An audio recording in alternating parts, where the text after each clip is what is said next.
officers kick it down and are immediately overwhelmed by the stench of death. They walk inside and follow the scent to a back room where they make a grisly discovery. It's the decomposing body of a naked man, and next to him is a tripod with a camera on it. What? And inside the camera is a tape, and scribbled on the side are the 3 words, "The Last Day." A deputy then sticks it inside a video player and presses play.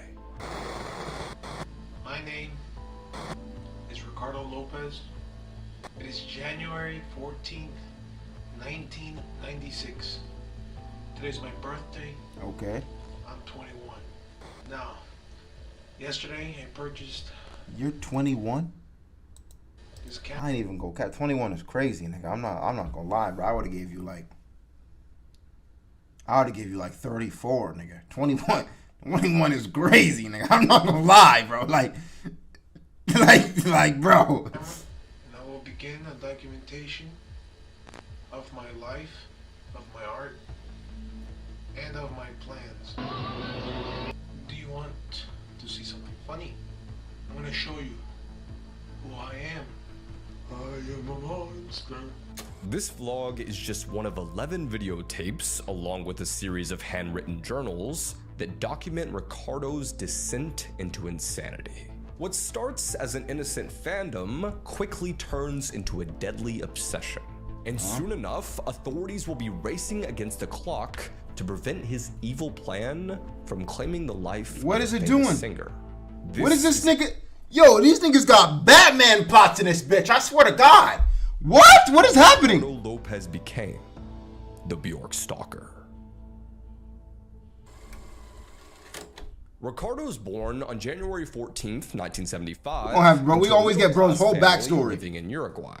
He's the youngest of 3 boys, and the family moves to the US and settles down in Lawrenceville, Georgia. Now, the Lopezes are a pretty tight-knit family, and Ricardo is particularly close with his mom, who's 40 years old when she gives birth to him. And growing up, he's a pretty easygoing kid, but he's kind of shy and introverted, so it's tough for him to make friends at school. Further, the boy has poor self-esteem and is socially awkward, and this is especially the case when he interacts with members of the opposite sex, so growing up, Ricardo doesn't really have that many girlfriends. As a teen, he's diagnosed with a disease called gynecomastia, which essentially means he has abnormally large breast tissue, and while the effects are mostly cosmetic, I think we can all agree the dire effects this would have on the mental health of a growing boy. Definitely. The condition makes him so insecure, in fact, that he rarely socializes with other people and becomes a recluse, cutting himself off completely from the public. Additionally, Ricardo may have suffered from what's called Klinefelter syndrome, which basically means he has an extra copy of an X male chromosome, making his genitals abnormally small.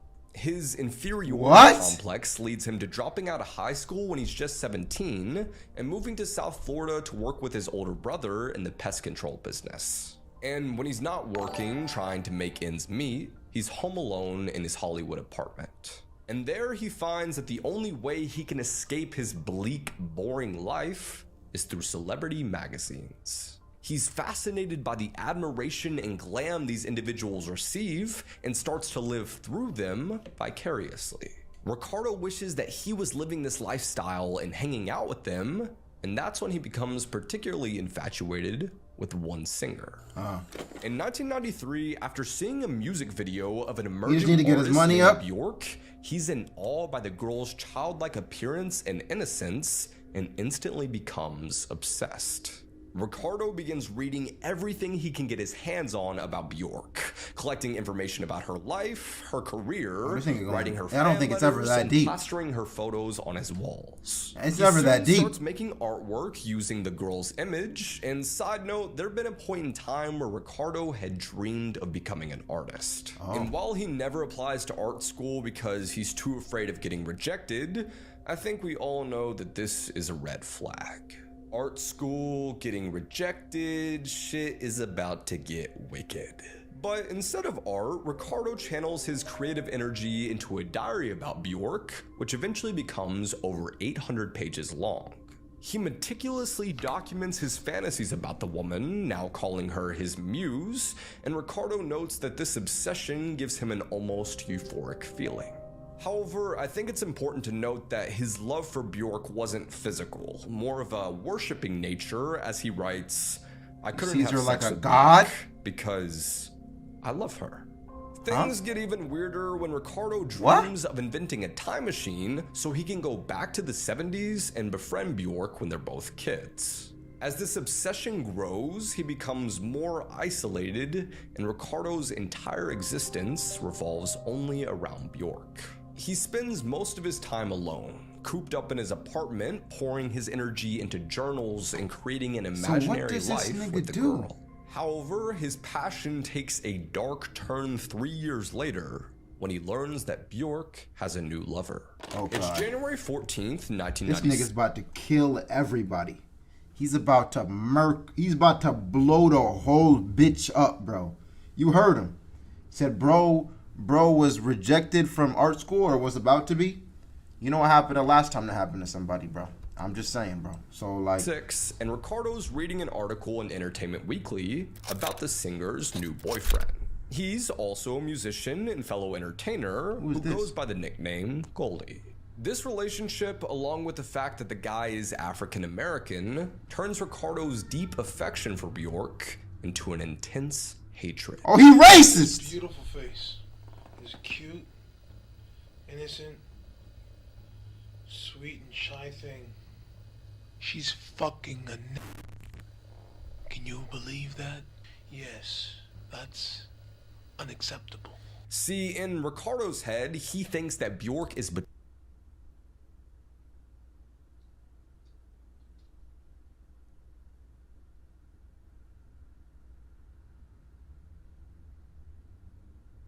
Oh my God! The hatred is absurd, nigga. Like, nah, like that was so deep rooted. I got scared. Chills were sent down my body, bro. Chills were not. Like, I've heard the words so many times. I heard, and like at this point, it doesn't really affect me. But that shit sent chills down my spine, nigga. Like that nigga said it's scary. He said it's scary, bro. What the him and wants to teach her a lesson.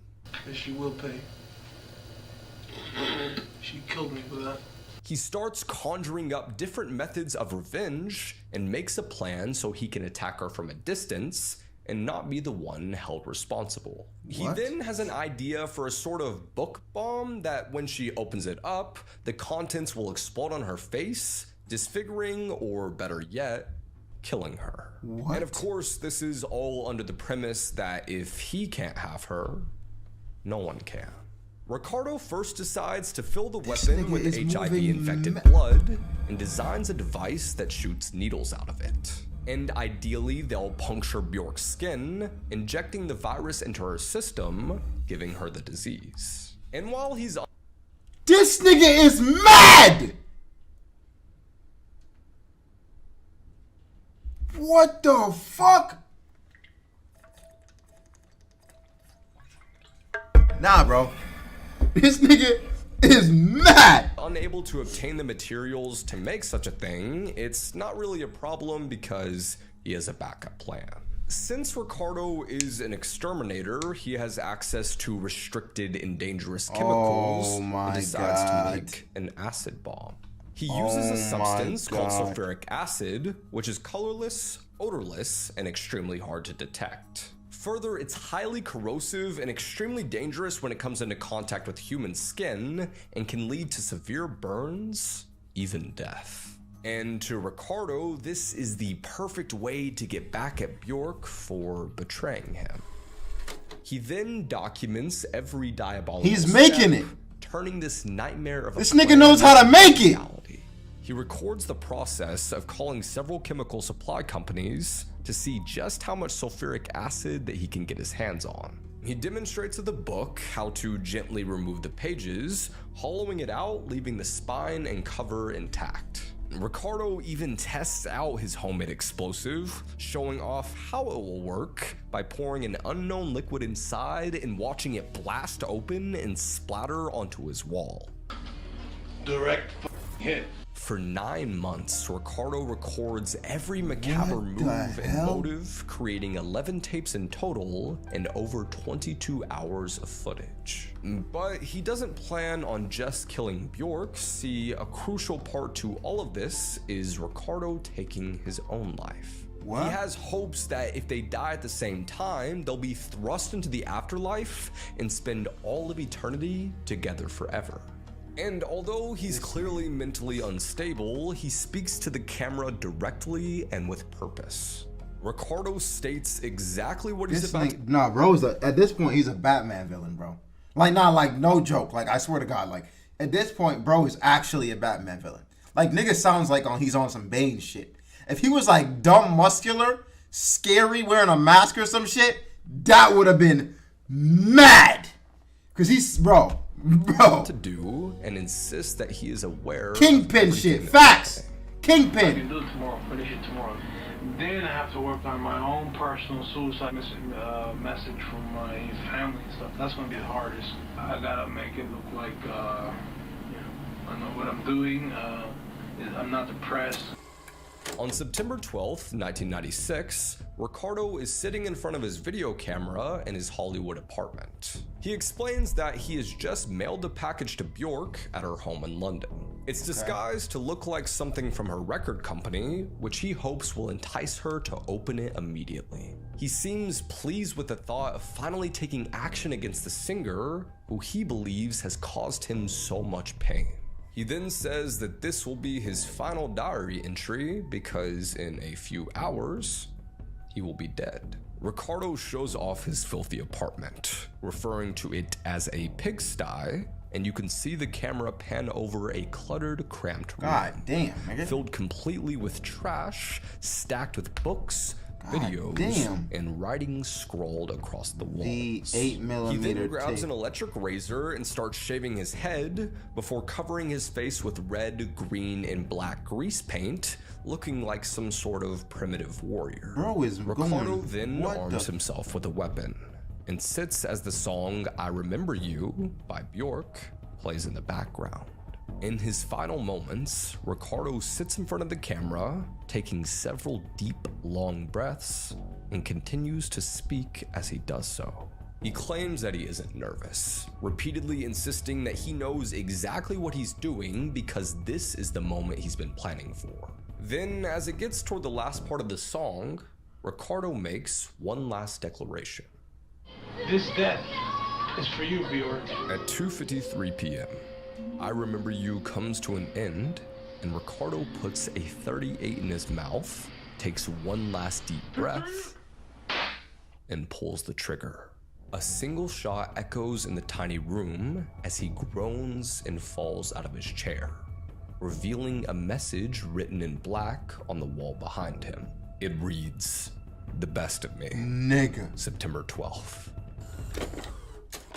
It's 4 days later on September 16th, 1996, when investigators from the Broward County Sheriff's Department stumble into a crime scene unlike any other. They watch in disbelief as a deeply troubled man shares his life on video, revealing his obsession with Bjork, an infatuation that caused him to end his life. And psychologists later say that the reason Ricardo had drastically changed his appearance is so that he wouldn't recognize himself in the mirror. That way it'd be easier for him to end his suffering because he is eliminating a problem, not a person, especially not himself. There's also a strange message on the wall in large handwritten black letters that reads, "The 8mm videos are documentation of a crime.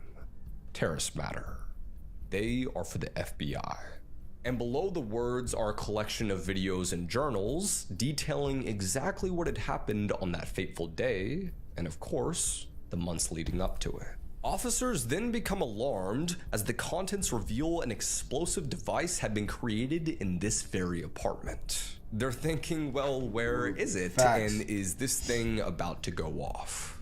Some deputies go door to door telling residents to evacuate the building as they frantically search for the bomb. They think that this place might be booby-trapped and any wrong move might cost them their lives. Though after several hours, they learn the device had been mailed out 4 days earlier to Bjork in London, the last day Ricardo had been seen alive. This puts officers into a panic because the package is set to take 5 days to reach the UK. In other words, they only have 24 hours to intercept it and save Bjork. They immediately contact the Metropolitan Police in the United Kingdom, and amazingly, the package is located and removed from a post office in South London.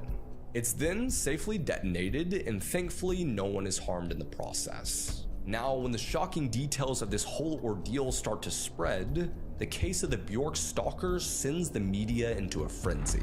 Reporters all over the globe swarm the artist as she's trying to leave her house. You can see that the girl appears visibly shaken as she expresses grief over the horrifying situation. Well, it's just kind of a very sad thing, obviously when somebody shoots their face off, it's terrible. You know, guys, in a sick way, he kind of got what he wanted. She knows his name. And what's kind of wholesome about this case to me is that in the aftermath, Bjork is super respectful.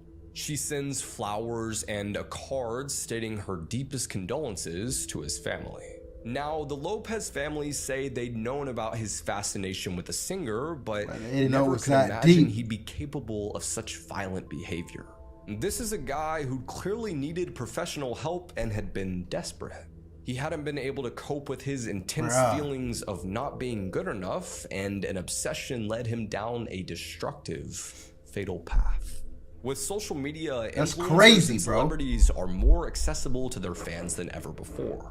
They post their home life, vacation, friends, family members, all of which puts their safety at risk. Rapper PNB Rock was recently shot a few miles away from me after posting on Instagram and tagging the restaurant he was at. Kim Kardashian was bound and gagged after posting on Instagram in Paris. Seriously, guys, be careful where you post in real time. I know I do, because if I die, who's gonna make the video about it? In all seriousness though, if you or someone you know has thoughts about harming themselves, you are genuinely not alone. If you need help, you can call the Suicide and Crisis Hotline at 988. They're available 24 hours a day, 7 days a week. I'm Jack Neal, and as always, stay safe, YouTube. Bro, his shits are crazy, bro.